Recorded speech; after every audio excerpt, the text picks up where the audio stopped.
Good morning, or depending when you're watching this, good afternoon, good evening, or good night. My name's Ross, and as always told, out of Voice of Radio. So today, we're going to be taking a look at the rotation, as we've been doing for a little while now, since the rotation was revealed.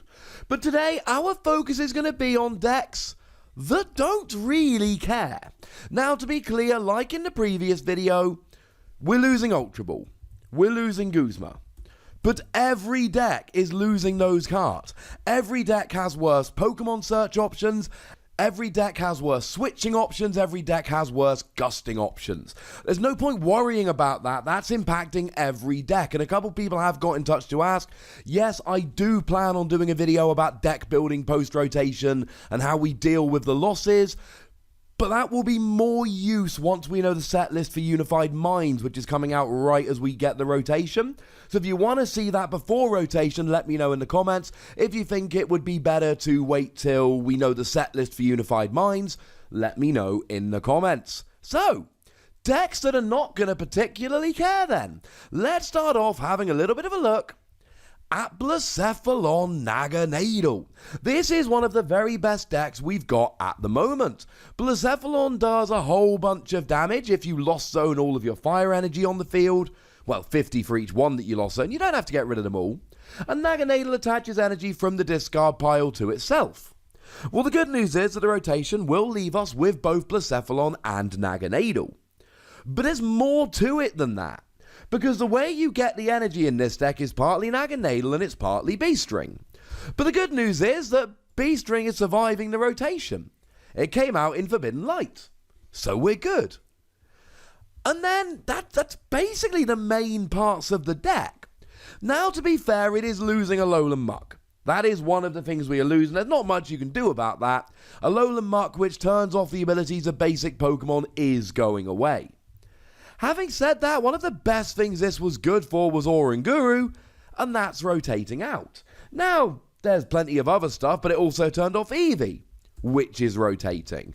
Your opponent's still going to use stuff like Ditto, and, there's nothing you can do about that. But Alolan Muck isn't quite as good as it was, so the loss isn't quite so big. But in terms of Pokemon search here, you're actually doing really well. Because we've got Ultra Space, which will search out any of these Pokemon.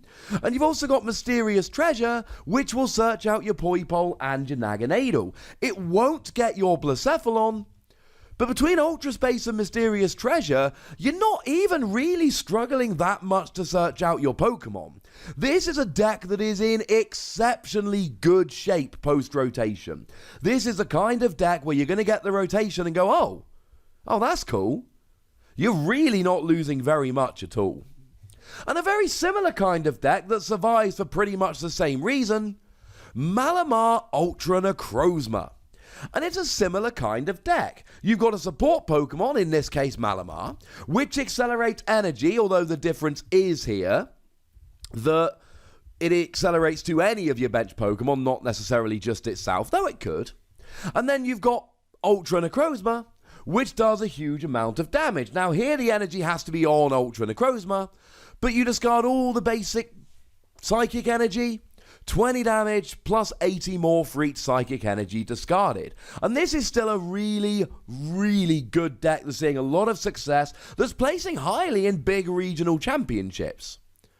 And the main parts of it are Malamar and Ultra Necrozma, and you aren't losing either of those Pokemon.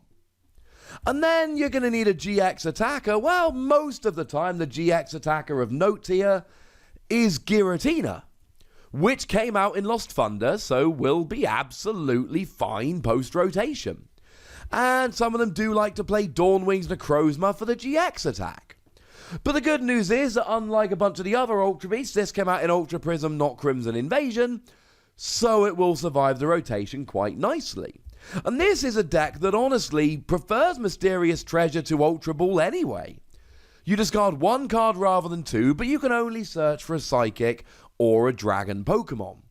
The thing is, your deck's revolving around Malamar, a Psychic Pokemon, and Ultra Necrozma, a Dragon Pokemon. So this is another one of those decks that really doesn't care. Yes, of course it would prefer to keep Guzma. Obviously it would prefer to keep Guzma. But it's really not the end of the world here, ladies and gentlemen, because you're getting upset about losing staples that every deck is losing.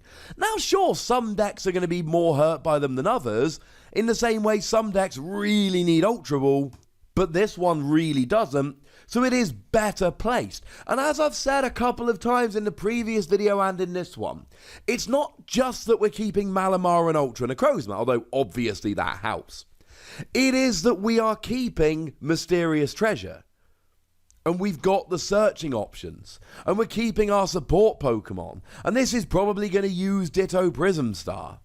So we really don't mind very much at all. Now, another deck that really is not going to care about rotation is Celebi and Venusaur. Now, Celebi and Venusaur is basically played as a blocking deck. You sit there and you heal with Life Forest Prism Star, and you heal with Shaman from Lost Thunder, and your opponent doesn't knock you out while you whittle them down with special conditions. Now, this is losing more than the other two decks I've previously talked about in this video, because you're keeping your Celebi and Venusaur, you're keeping your Life Forest Prism Star, you're keeping your Shaman. All of this is wonderful. There are two cards that you're losing which are going to be an issue, and weirdly one of them is Potion. Potion is a really good card here. Celebi and Venusaur, unlike a lot of these blocking decks, doesn't really rely on Max Potion and Ace Roller. Now, don't get me wrong, Max Potion and Ace Roller are great, I'm about to be KO'd and give up free prizes cards. But they're not every turn cards like they might be in, say, a Magikarp and Wailord deck, because you don't have any energy acceleration here. So you're manually attaching your energy, and that's going to go pretty badly pretty quickly. That's awkward. We don't really like this. We can't afford to Max Potion and Ace Roller. And I'm not saying you won't occasionally play an Ace Roller, because you probably will. But that's not the biggest loss. But what you really want to do is every turn be healing 20 damage with Shaman. Except it's not really 20 damage, is it? Because you'll have 3 or 4 Shaman out, so it's going to be 60 or 80 damage. And then you want to be using Life Forest Prism Star to heal 60 damage. That's what you want to be doing here. And Potion helps, especially when you use your GX attack and put them all back into your deck. Potion really, really helps here. It helps to just heal you up just enough so you're not getting KO'd. But the biggest loss here is double colorless energy. Because if we go back to what I said a minute ago, this deck isn't playing any energy acceleration. But the first attack is Grass double colorless. So that's 2 energy attachments. Now you're turning it into 3 for the first attack and 4 for the other attacks. That is a huge issue, ladies and gentlemen. A huge issue. Actually, while we're talking about special energy, an apology from me. I have been referring in a couple of videos lately to the new Mewtwo getting rid of special energy. That is, of course, silly and dumb on my part. The new Mewtwo puts a supporter card from your discard pile on top of your deck. It is the new Giratina, which isn't coming in Unbroken Bonds, it's coming in Unified Minds, which gets rid of a special energy from your active. I got them wrong in my head and then said it wrong in like 3 videos. My apologies, that was dumb, but I've corrected myself. Yay! The big question for Celebi and Venusaur moving forward is going to be very simply, can you survive without double colorless energy? Does that extra turn of attachment basically make the deck unplayable? I'm willing to bet that it doesn't.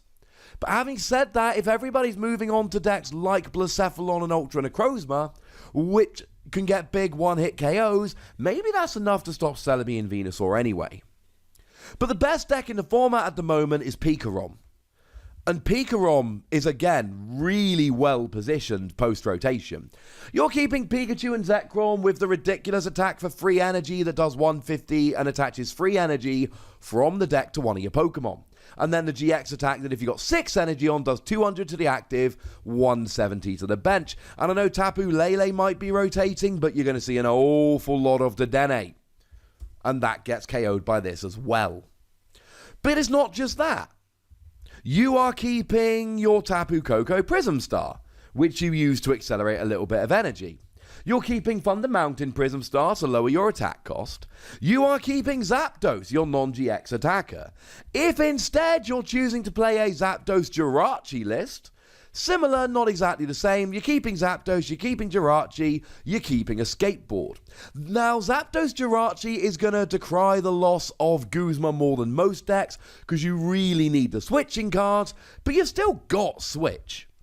It's not ideal, and you will miss Guzma in that deck more than you will in most decks, and I make no bones about that.